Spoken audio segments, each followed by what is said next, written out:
નવરાત્રિ નવમી તિથિ સાથે સમાપ્ત થાય છે. આજે શારદીય નવરાત્રિનું 9મું નોરતું છે. 9મા દિવસે મા દુર્ગાના રૂપમાં મા સિદ્ધિદાત્રીની પૂજા કરવામાં આવે છે. એવું માનવામાં આવે છે કે મા સિદ્ધિદાત્રી ભક્તોની મનોકામના પૂર્ણ કરે છે અને તેમને ખ્યાતિ, શક્તિ અને સંપત્તિ પણ આપે છે.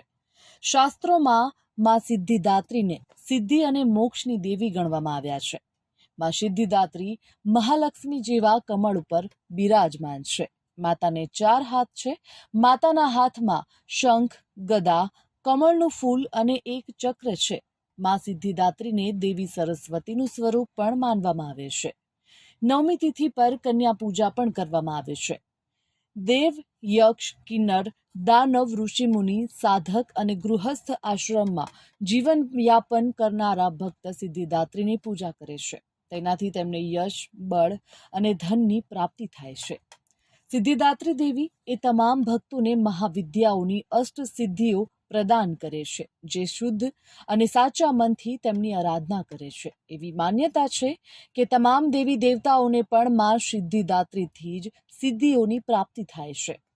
ભગવતીના આ સ્વરૂપની જ આપણે નવરાત્રિના અંતિમ દિવસે આરાધના કરીએ છીએ. મા દુર્ગાના આ રૂપને શતાવરી અને નારાયણી પણ કહેવાય છે. નવરાત્રિની મહાનવમી પર માતા સિદ્ધિદાત્રીની પૂજામાં ગુલાબી રંગ ખૂબ જ શુભ માનવામાં આવે છે. ગુલાબી રંગ પ્રેમ અને સ્ત્રીત્વનું પ્રતીક છે. નવરાત્રિની નવમીની પૂજામાં દેવી સિદ્ધિદાત્રીને 9 કમળના ફૂલ અથવા માત્ર ચંપાના ફૂલ પણ અર્પણ કરી શકાય છે.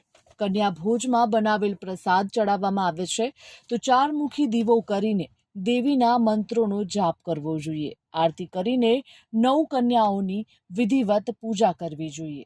આ પછી શુભ મુહૂર્તમાં હવન કરવું જોઈએ અને પછી 9મી તિથિના અંતે ઉપવાસ છોડવો જોઈએ. મા સિદ્ધિદાત્રીને પ્રસાદમાં ચણા, પૂરી, હલવો ખૂબ જ પ્રિય છે.